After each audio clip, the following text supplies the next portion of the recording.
Kalpesh Bhoir join झाले आणि त्यांचा आवाज आपण ऐकणार आहोत. जोडीला मला वाटते तुषार सोनवणे देखील असतील, आम्ही देखील असू.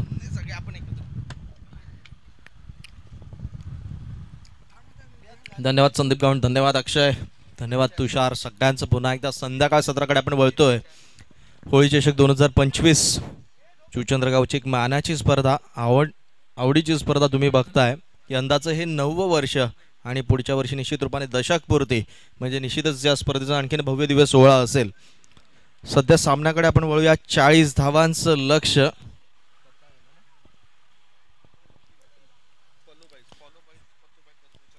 फॉलो बॉईज पतू पॅकर्स चुचंद्र संघासमोर ठेवण्यात आलाय. कशा पद्धतीने त्याला प्रत्युत्तर दिलं जाते. पहिलं षटक हाताळण्यासाठी कल्पेश बंटी गोलंदाजीसाठी सुरुवात करतोय. 40 निखिल आणि दिवेश हे दोन सलामीवीर. सकाळपासूनच आपण बघितलं अतिशय खेळीमेळीच्या वातावरणामध्ये ही स्पर्धा सुरू आहे. प्रत्येक जण आपापल्या पद्धतीने होळीचा उत्सव या ठिकाणी साजरा करतोय, आनंद घेतोय. कल्पेश उर्फ बंटी षटकाला सुरुवात करतोय. पहिला चेंडू अक्रॉस खेळलाय, मिड विकेट क्षेत्रामध्ये क्षेत्ररक्षक तैनात आहे. मिसफील्ड झालाय, मिसफील्डचा फायदा घेता निश्चित रूपाने दोन्ही फलंदाज दिसतील आणि या 2 धावा पण पूर्ण केल्या गेल्यात. 2 क्षेत्ररक्षक त्या ठिकाणी होते आणि मिसफील्डचा परिपूर्ण फायदा घेत संघाचं खातं उघडलं गेलंय. संध्याकाळचा सत्र आणि संध्याकाळ सत्रामध्ये निश्चित रूपाने थोडीशी शांतता पसरलेली दिसत आहे. आपण बघतो नेहमीच ही स्पर्धा विशेष राहिली आहे, ती म्हणजे कोंबडे बकरे आणि मद्याच्या पारितोषिकांसाठी ही स्पर्धा विशेष राहिली आहे. यामागचा एकच उद्देश आहे मित्रांनो, आपण आनंद या ठिकाणी व्यक्त करावा. ह्या उद्देशाने हे आयोजन रिझर्व्ह बॉईज तर्फे केलं जातं. यावेळेस चेंडूला बिरकावून दिलंय षटकारांसाठी. 6 धावा आणि एक बिअरचा मानकरी ठरतोय निखिल. संघाची धावसंख्या 8 या धावसंख्येवर. Yes DJ.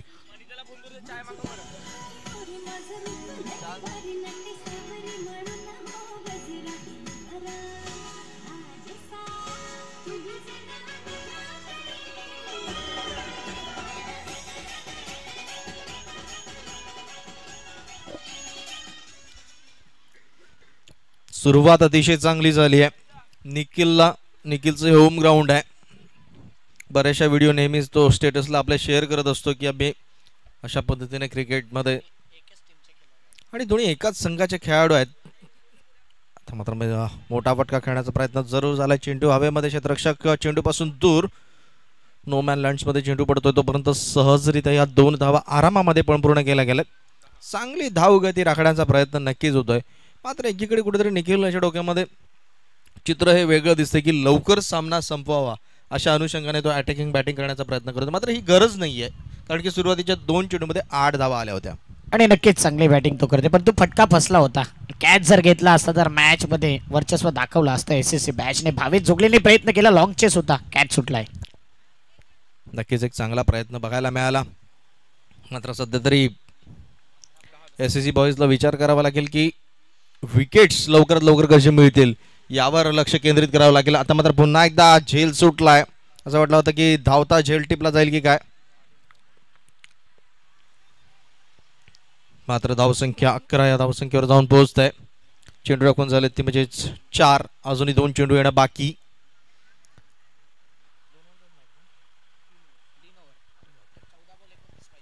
चौदा चेंडू आणि 29 धावांची गरज आहे. थोडीशी घाई करा, क्विक फास्ट. तर मात्र शांतता दिसून येते आपल्याला. अक्षय आणि सकाळपासून तुम्ही संदीप गावंड यांना ऐकताय. अतिशय चांगलं समालोचन त्यांच्या माध्यमातून, थोडंसं मनोरंजनात्मक समालोचन देखील त्यांच्याकडून मगाशीपासून बघायला मिळालं. निश्चित रूपाने होळी आहे, बुरा नो मानो, होळी आहे. ह्यावेळेस मार्मिक कुठलीच चूक करत नाहीये.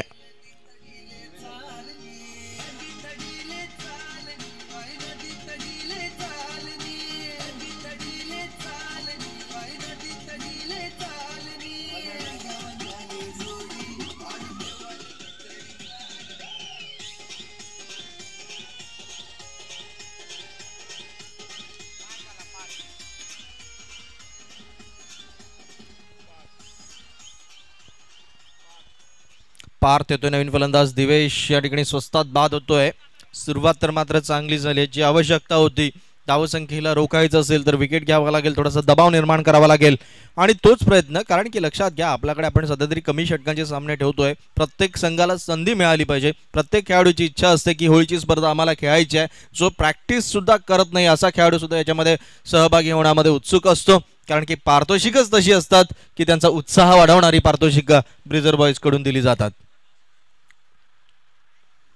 चला खेळाकडे लक्ष देऊया आपण. पंच विशाल नाईक, त्यासोबत ललित भैर उर्फ बंट्या, दोन्ही दक्ष असे पंच या स्पर्धेला लाभल्यात. एक धाव तर मात्र नक्कीच मिळेल. दुसऱ्या धावेचा प्रयत्न होईल का? यस नो करताना दुसरी धाव देखील पळून पूर्ण केली गेली आहे.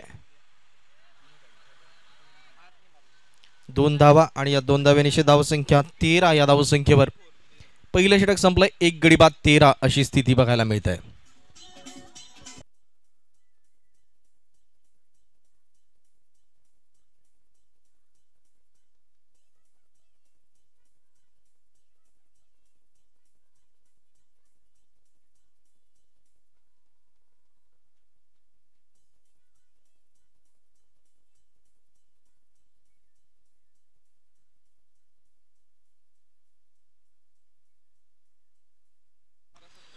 बारा चेंडू आणि 27 धावांची गरज राहते. 13 धावा पहिल्या षटकामध्ये कुठल्या गेल्यात.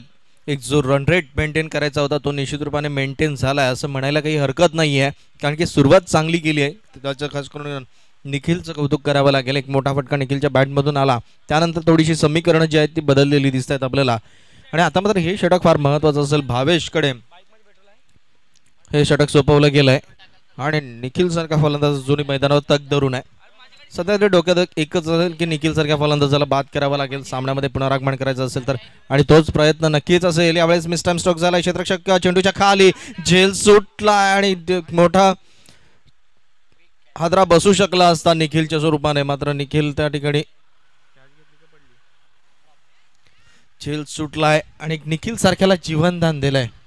नक्कीच निखिल सारखा बॅटर आहे जो चांगल्या फॉर्म मध्ये, अनेक पारितोषिक यंदाच्या हंगामात त्याच्या नावावर आहे. सिरीज, बॅटर, बॉलर आणि अशा खेळाडूचा या क्षणाला तुम्ही कॅच सोडू शकत नाही. 12-27 मॅच तिथे कॅच सुटलाय.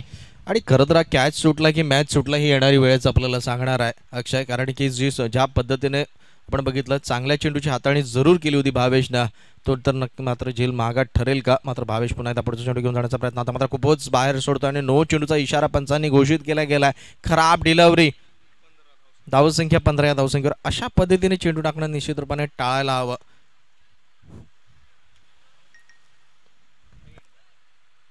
आणि निश्चित फ्रीडचा चेंडू असेल. 11 चेंडू आणि 25 धावांची गरज राहत आहे. भावेशाला निश्चित वाटलं असेल की भरपूर मोठी ही खेळपट्टी आहे, कुठेतरी टाकलं तरी चालेल. अशाच आविर्भावामध्ये गोलंदाजी करण्याचा प्रयत्न केला असेल भावेशनं. पुढचा चेंडू फ्रीडचा फटका. बघूया किती धावा देऊन जाईल. केवळ एकच धाव घाई करण्यात कोणी दिसत नाहीये, कारण की त्यांना माहिती आहे की एकीकडे मैदानावर तग धरून राहणं गरजेचं आहे निखिलला. कारण की एक संधी तर मिळाली. नक्कीच 1 ते 2 संधी मिळाल्यात, परंतु एक इझी कॅच होता आणि तो नीरज किनीने टाकला होता. परंतु भावेश जोगलेने नो बॉल टाकल्यानंतर चांगला कमबॅक करतोय. आता मजा येईल. एक कॅच सुटलाय, त्याचा तो फायदा घेईल की पुन्हा एकदा भावेश जोगले निखिलचा विकेट प्राप्त करेल. अजून 4 चेंडू या षटकातील येणं बाकी आहे. भावेश पवलिनेनकडून पुढचा चेंडू घेऊन निखिलसाठी, आणि आता मात्र पुन्हा एक संधी चालून आली आहे. मात्र क्षेत्ररक्षक भरपूर लांब आहेत. 3 क्षेत्ररक्षक त्या चेंडूपर्यंत जाण्याचा प्रयत्न करत होते, तोपर्यंत सहजरित्या 2 धावा आपण पूर्ण केल्या गेल्यात. धावसंख्या जाऊन पोहोचली म्हणजेच 18 या धावसंख्येवर. 9 चेंडू आणि 22 धावांची गरज आहे विजयासाठी. 9 चेंडू 22 धावा. सध्या तरी सामन्यामध्ये यायचं असेल तर एसएससी बॉईज संघाला विकेट काढावे लागतील, चेंडू निर्धाव हातावे लागतील, तरच सामन्यामध्ये चांगलं पुनरागमन होऊ शकेल. होळी चषक 2025चा मानकरी कोण ठरतंय याकडे देखील प्रेक्षकांचं लक्ष लागलंय. कोणाच्या वाट्याला बकरे जातात 2. कोंबड्या बकऱ्यांची पारितोषिकं असलेली ही भव्य दिव्य अशी स्पर्धा ब्रिजर बॉईज तर्फे, आणि या स्पर्धेला ज्यांनी सहकार्य केले त्या सगळ्यांचं मनापासून आभार आहे. पुन्हा एकदा खराब डिलिव्हरी. भावेश यांना निश्चित रूपाने खेळपट्टीचा अंदाज आलेला दिसत नाही आहे आणि त्याचाच परिणाम आपल्याला सध्या तरी मैदानात दिसतोय. धावसंख्या 19 या धावसंख्येवर. आता धावसंख्या आपल्याकडे कमी आहे आणि अशा पद्धतीने जर गोलंदाजी केली तर निश्चित रूपाने समोरच्या संघाला एक प्रकारे बोनस दिला जातोय आणि तो बोनस दिवाळी नसतानाही दिलाय. Buy 1 get 1 free. सध्या तरी आपण पोचतो समजा, होळी आहे. पुन्हा एकदा रनअप मध्ये चुकतोय भावेश.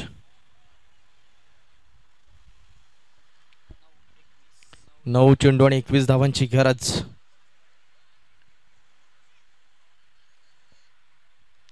निखिलसाठी पुढचा चेंडू. चांगल्या चेंडूच्या हाताळणी जरूर झाले. क्षेत्ररक्षक त्या ठिकाणी आहे. क्षेत्ररक्षण चांगलं होते मात्र तोपर्यंत सहजरित्या फेकीपर्यंत ह्या 2 धावा. कुठल्याही पद्धतीची घाई करताना दिसत नाही आहेत दोन्ही फलंदाज. त्यांना माहिती आहे धावसंख्या चांगल्या गतीने आहे, चांगल्या रनरेटने आपला संघ पुढे सुरू आहे. जर घाई केली, विकेट पडला तर निश्चित रूपाने दबाव संघावर वाढू शकतोय हे ओळखलंय. ते म्हणजेच फॉलो बॉईज पतू पॅकर्सच्या संघाला. 8 चेंडू आणि 19 धावांची गरज. 8 चेंडू 19 धावांची गरज. पुढचा चेंडू.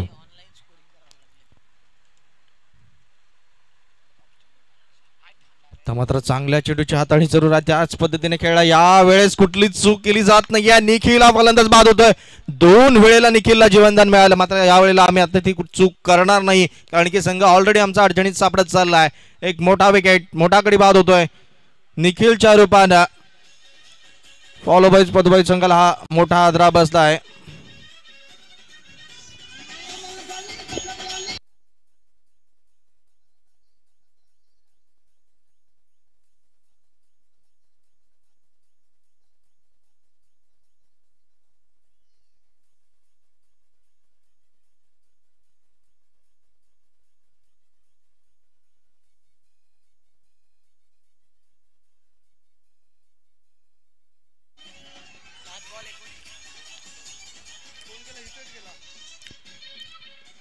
आता नवीन फलंदाज हितेश मैदानामध्ये. 2 फलंदाज तर या ठिकाणी बाद झालेले आहेत.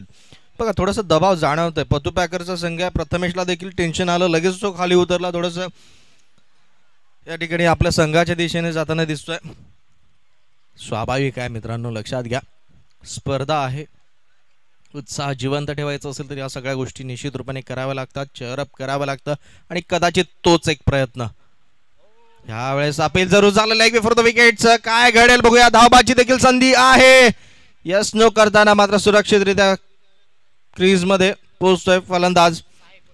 आता अशा पद्धतीने षटक समाप्त झालंय. ते म्हणजेच भावेश जोगळे याचं 2 षटकांचा खेळ समाप्त झालाय. 2 षटकाच्या समाप्तीनंतर स्थिती बघितली. धाव संख्या 21 धावा. अक्षय एकीकडे आपण बघतोय निखिल बाद झाल्यानंतर खऱ्या अर्थाने दबाव निर्माण करण्याचं काम जे आहे ते निश्चित रूपाने या SSC बॉईज या संघाने केलंय. हा नक्कीच SSC बॅच हा संघ आहे तो नौका संघ आहे कारण की 2 ते 3 खेळाडू रेग्युलर आहेत. बाकी इतर खेळाडू विदाऊट प्रॅक्टिस कधी क्रिकेटशी जास्त संबंध नसलेले खेळाडू आहेत. परंतु या स्पर्धेत आवर्जून तो संघ एंट्री करतोय आणि निखिलचा कॅच सुटला होता तेव्हा असं वाटलं की निखिल आक्रमण रूप धारण करेल, परंतु तसं दृश्य दिसलं नाही. भावेशने चांगली गोलंदाजी केली. आता इतर जो गोलंदाज येईल ना नीरज किनी, दत्ताळी संघाचा खेळाडू आहे. नेहमी स्लॉग ओव्हरमध्ये चांगली गोलंदाजी त्याची राहिली आणि त्याच्यावरती आता भरोसा दाखवलाय. 6 मध्ये 19 पार्थ आहे समोर. सिंग इज किंग त्याला म्हटलं जाते. बघा मी एक गोष्ट नक्कीच तुम्हाला आवर्जून सांगेन मित्रांनो, कारण की ही जी रिझर्व्ह बॉयची स्पर्धा होते ना ज्याच्या वेळेस त्यावेळेस रथी महारथी सारखे खेळाडू असतात, अनेकदा खेळतात. मात्र प्रत्येक वेळेस एक असा एक अंदाज आला किंवा एक निरीक्षण नोंदवलं गेलं की जे कोणी कधी खेळती नाही असे खेळाडू निश्चित रूपाने या स्पर्धेमध्ये चमकतात. त्याचं एक कारणही तसं आहे. स्पर्धा ही आगळी वेगळी आहे. एक उत्साह वेगळा दिसून येतो नेहमीच. आता मात्र बघूया काय घडेल. जरी किती रती महारथी असले तरी खेळाचं चित्र नेहमीच वेगळ्या पद्धतीने सादर झालेलं आहे या रिझर्व्ह बॉयच्या स्पर्धेमध्ये. यंदाचा मानकरी कोण ठरेल याकडे देखील फार लक्ष लागले, कारण की अनेकांची इच्छा असते की आम्हाला संधी मिळावी या स्पर्धा खेळण्यासाठी. केवळ ही जी स्पर्धा भरवण्याचा एकच केवळ आमचा उद्देश आहे आणि खरोखरच धन्यवाद देईन मी आमचे मनीष म्हात्रे असतील, चेतन पाटील असेल आणि संपूर्ण टीम असेल. चांगलं नियोजन त्यांच्या मार्फत आज बघायला मिळते आणि स्पर्धा निश्चित रूपाने यशस्वी होताना तिचा शॉर्ट पिच डिलावरी प्रयत्न झालाय. स्क्वेअर लेग क्षेत्र क्लिअर होईल का आणि निश्चित रूपाने पंच आमच्याकडे वळत आहेत की हा षटकार आहे. एक बिअर निश्चित रूपाने लागू झालाय. खरं तर धावसंख्येच्या जवळ येण्यासाठी प्रयत्न नक्कीच झाला या षटकाराशी.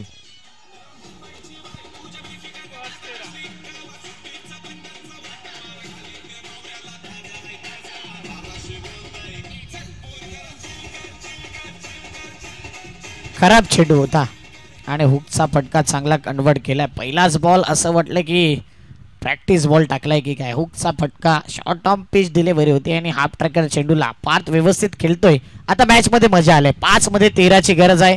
मॅच ऑन झालाय आणि तुम्ही उल्लेख केला होता त्याच प्रकारे ही मॅच रंगले. हाय व्होल्टेज नाही रंगणारच आहे, कारण की होळीमध्ये सगळीच गोष्ट रंगत जातात, सगळी माणसं रंगतात, तर मॅच रंगायला काय हरकत आहे. निश्चित रूपाने रंगणार मॅच. आणि संध्याकाळी रंग माझा वेगळा कार्यक्रम आहे. तर एक रंग दिसतोय तो म्हणजेच आमचे GTC लाईव्हचे मृणाल म्हात्रे बघू शकता. निश्चित रूपाने बघूया संध्याकाळी आपल्याला ते सगळे रंग दिसतील. यावेळी क्षेत्ररक्षकाला चकून चेंडू सीमारेषेच्या दिशेने गेला. 4 धावा येत आहेत. हा सामन्याचं चित्र निश्चित रूपाने बदललेलं आहे. एक सामना जिवंत ठेवण्याचं काम भावेश जोगेने शेवटच्या अखेरच्या 2 चेंडूवर केलं. मात्र या क्षणाला 2 मोठे फटके आल्यानंतर पुन्हा एकदा चित्र बदलत आहे.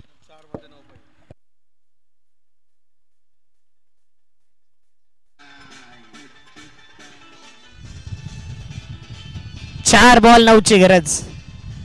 मृणाल ही मॅचला मिस करेल कारण की साखर झोपेमध्ये तो गेलाय. 4 बॉल 9 ची गरज. बघा मी मगाशीच म्हटलं की पतूला थोडंसं टेन्शन आलं होतं. आपला संघ बॅकफुटला जातोय, लगेच खाली उतरला, थोडंसं काय चेअरअप करण्यासाठी जवळ गेला आणि आता मात्र संघ सुस्थितीमध्ये. त्यालाही आनंद झालाय. कदाचित अतिरिक्त बकरा सुद्धा तो त्यांना कबूल करू शकतो. बघूया खेळाकडे पुन्हा त्या वेळ.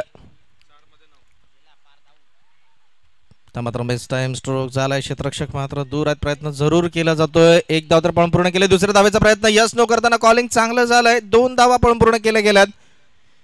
एकीकडे 3 क्षेत्ररक्षक जवळ होते. तिन्ही क्षेत्ररक्षक केवळ चेंडू बरोबर खेळत राहिले आणि त्याचाच फायदा या दोन्ही फलंदाजांनी घेतला. संघाची धावसंख्या जाऊन पोहोचले ती म्हणजे 33 या धावसंख्येवर. नक्कीच हा कॅच जो होता ना तो प्रीतमला होऊ शकला असता, परंतु नीरज त्याने अट्टहास केला. 3 बॉल 7. एखादा डॉट विकेट आला तर SSC बॅच कमबॅक करेल. अशीच बॅटिंग राहिली तर पार्थ या मॅचला घेऊन जाईल. बघा नीरजला आता मात्र चांगली गोलंदाजी करावी लागेल. त्याला क्षेत्ररक्षकांची देखील तितकीच चांगली साथ लाभावी लागेल तर त्या सामन्यामध्ये वर्चस्व राखलं जाऊ शकेल. नीरज सुरेख ठेलावरे चांगला कमबॅक अपील करण्याचा प्रयत्न, प्रेशराईज करण्याचा प्रयत्न नक्कीच होतोय. सामन्यामध्ये चांगला चेंडूची हाताळणी बघायला मिळत आहे. थोडं प्रेशर नक्कीच झालंय. 2 चेंडू आणि 7 धावांची गरज. सामना एकीकडे जर आपण बघितलं दोन्ही संघांना समान संधी. हा चेंडू कशा पद्धतीने हाताळला जाईल. नीरजवर थोडासा दबाव जरूर असेल. तितकाच दबाव तो फलंदाजी करणाऱ्या संघावर देखील आहे. दोन्ही संघांना समान संधी. All the best. पुढचा चेंडू नीरजसाठी यावेळेस क्रॉस खेळण्याचा प्रयत्न. अपील झालाय. पंचांचं बोट आकाशाकडे उंचावलं गेलंय आणि बेल्स्टॉ मात्र हिट विकेट स्वरूपामध्ये फलंदाज बाद झालाय का. यस बोल्ड झालाय. Thank you umpire.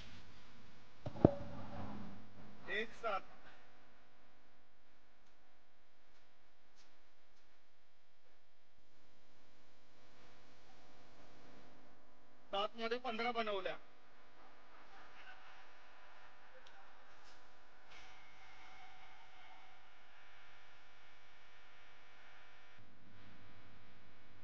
What a ball.